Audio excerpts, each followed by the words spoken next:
ಇವತ್ತು ಒಂದು healthy and filling ಆಗಿರೋ ಕ್ಯಾರೆಟ್ ಪೀನಟ್ ಸಲಾಡ್ ರೆಸಿಪಿನ ಹೇಗೆ ಮಾಡೋದು ಅಂತ ಈ ವಿಡಿಯೋನಲ್ಲಿ ತೋರಿಸ್ತೀನಿ. ಇದು ಮಕ್ಕಳಿಗೆ ತುಂಬಾ ಒಳ್ಳೆಯದು. ರಾ ಕ್ಯಾರೆಟ್ಸ್ ತಿಂತಾರೆ ಅನ್ನೋದೇ ಆದರೆ ಇದನ್ನು ಒಂದು ಕ್ಯಾರೆಟ್ ನೂಡಲ್ಸ್ ಅಂತ ಹೇಳಿ ನೀವು ಕೊಡ್ಬೋದು. ಡಿಫ್ರೆಂಟ್ ಟೇಸ್ಟ್ ಆಗಿ ತುಂಬಾ ಹೆಲ್ದಿ ಕೂಡ. ಈ ಥರ ಹೆಲ್ದಿ ಆ್ಯಂಡ್ ಟೇಸ್ಟಿ ರೆಸಿಪೀಸ್ಗೆ ನಮ್ಮ ಚಾನಲ್ಗೆ ಸಬ್ಸ್ಕ್ರೈಬ್ ಆಗೋದು ಮರಿಬೇಡಿ. ಒಗ್ಗರಣೆಗೆ ತುಪ್ಪ, ಒಂದು ಸ್ವಲ್ಪ ಸಾಸಿವೆ, ಒಂದು ಅರ್ಧ ಸ್ಪೂನಷ್ಟು ಜೀರಿಗೆ, ಒಂದು 10 ರಿಂದ 15 ಕರಿಬೇವು, ಬೆಳ್ಳುಳ್ಳಿ, ಶುಂಠಿ, ಕ್ಯಾಪ್ಸಿಕಮ್, ಧನಿಯಾ ಪುಡಿ, ಗರಂ ಮಸಾಲ, ಅರಿಶಿನ, ಪೆಪ್ಪರ್ ಪೌಡರ್, ರುಚಿಗೆ ಉಪ್ಪು, ಕೊತ್ತಂಬರಿ, ಫ್ಲ್ಯಾಕ್ಸೀಡ್ ಪೌಡರ್, ನಿಂಬೆಹಣ್ಣು, ಹುರಿದು ಸಿಪ್ಪೆ ತೆಗೆದಿರೋ ಕಡಲೆಕಾಯಿ ಬೀಜ. ಈಗ ಇದನ್ನು ಮಾಡೋದಕ್ಕೆ ನಾನಿಲ್ಲಿ 2 ಕ್ಯಾರೆಟ್ಸ್ನ ತೊಗೊಂಡಿದ್ದೀನಿ. ಕ್ಯಾರೆಟ್ಸ್ ವಾಶ್ ಮಾಡಿಕೊಂಡು ಸಿಪ್ಪೆ ಪೀಲ್ ಮಾಡ್ಕೋತಾ ಇದ್ದೀನಿ. ಕ್ಯಾರೆಟ್ಸ್ನ ತಿನ್ನಾಗಿ ಕಟ್ಟಾದರೂ ಮಾಡ್ಬೋದು ಅಥವಾ ನಂತರ ಪೀಲರಿಂದಾನೇ ಪೀಲ್ ಆದರೂ ಮಾಡ್ಬೋದು. ಪೀಲ್ ಮಾಡೋದ್ರಿಂದ ಸ್ಟ್ರಿಪ್ಸ್ ತುಂಬಾ ತಿನ್ನಾಗಿರುತ್ತೆ, ಹಾಗಾಗಿ ಅದು ನೋಡೋದಕ್ಕೆ ಸ್ವಲ್ಪ ನೂಡಲ್ಸ್ ಥರನೇ ಫೀಲ್ ಕೊಡುತ್ತೆ. ಮತ್ತು ಈ ಸಲಾಡ್ನಲ್ಲಿ ನಾನು ಕಡಲೆಕಾಯಿ ಬೀಜನ ಯೂಸ್ ಮಾಡ್ತಾ ಇದ್ದೀನಿ. ಇದು ಪ್ರೋಟೀನ್ಗೆ ಅಷ್ಟೇ ಅಲ್ಲ, ತಿನ್ನುವಾಗ ಒಂದು ಕ್ರಂಚಿ ನಟ್ ಫ್ಲೇವರ್ನ ಕೂಡ ಕೊಡುತ್ತೆ. ಸೊ ಫಸ್ಟ್ ಕಡಲೆಕಾಯಿ ಬೀಜನ ಹುರಿದು ಸಿಪ್ಪೆ ತೆಗೆದು ಇಲ್ಲಿ ಕ್ರಷ್ ಮಾಡ್ತಾ ಇದ್ದೀನಿ.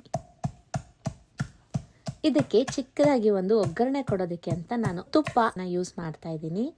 ನೀವು ಆಲಿವ್ ಆಯಿಲ್ ಅಥವಾ ಕೊಕೊನಟ್ ಆಯಿಲ್ನ ಕೂಡ ಯೂಸ್ ಮಾಡ್ಕೋಬೋದು. ಇದಕ್ಕೆ ಸಾಸಿವೆ, ಆಮೇಲೆ ಜೀರಿಗೆ, ಸ್ವಲ್ಪ ಕರಿಬೇವು, ಸಣ್ಣದಾಗಿ ಹೆಚ್ಚಿರೋ ಬೆಳ್ಳುಳ್ಳಿ ಮತ್ತು ಶುಂಠಿ ಮತ್ತು ಕ್ಯಾಪ್ಸಿಕಮ್ ಹಾಕಿ ಬಾಡಿಸ್ಕೊಳ್ತಾ ಇದ್ದೀನಿ.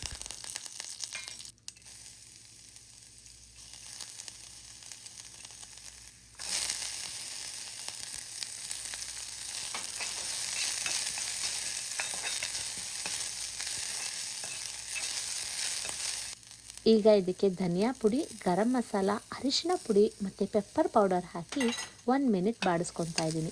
ಸ್ಪೈಸಸ್ ಎಲ್ಲ ಒಂದು ಸ್ವಲ್ಪ ಹೆಚ್ಚು ಕಮ್ಮಿ ಹಾಕೋಬೋದು, ನಿಮ್ಮ ಟೇಸ್ಟಿಗೆ ಹೇಗೆ ಬೇಕೋ ಹಾಗೆ ಅಡ್ಜಸ್ಟ್ ಮಾಡ್ಕೊಳ್ಳಿ. ಈಗ ಒಂದು ಬೌಲ್ಗೆ ಗ್ರೇಟ್ ಆಗಿರೋ ಕ್ಯಾರೆಟ್ ಸ್ಟ್ರಿಪ್ಸ್ನ ಹಾಕ್ಕೊಂಡು ರುಚಿಗೆ ಬೇಕಾಗಿರೋ ಅಷ್ಟು ಉಪ್ಪು, ಸ್ವಲ್ಪ ನಿಂಬೆ ರಸ ಸೇರಿಸ್ಕೊಳ್ಳಿ. ಒಂದು ಅರ್ಧ ಸ್ಪೂನಷ್ಟು ಫ್ಲ್ಯಾಕ್ಸೀಡ್ ಪೌಡರ್ ಹಾಕ್ತಾ ಇದ್ದೀನಿ.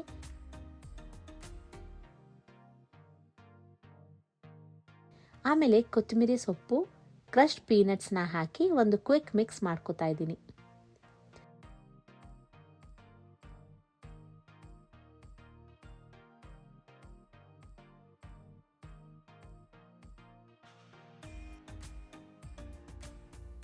ಇದಕ್ಕೆ ಈಗ ನಾವು ಮಾಡಿರೋ ಕ್ಯಾಪ್ಸಿಕಮ್ ಮಸಾಲ ಹಾಕಿ ಒಂದು ಸ್ವಲ್ಪ ಎಕ್ಸ್ಟ್ರಾ ಪೀನಟ್ಸ್ನ ಮೇಲೆ ಸ್ಪ್ರಿಂಕಲ್ ಮಾಡಿದ್ರೆ ಹೆಲ್ದಿ ಸಲಾಡ್ ರೆಡಿ ಆಯಿತು.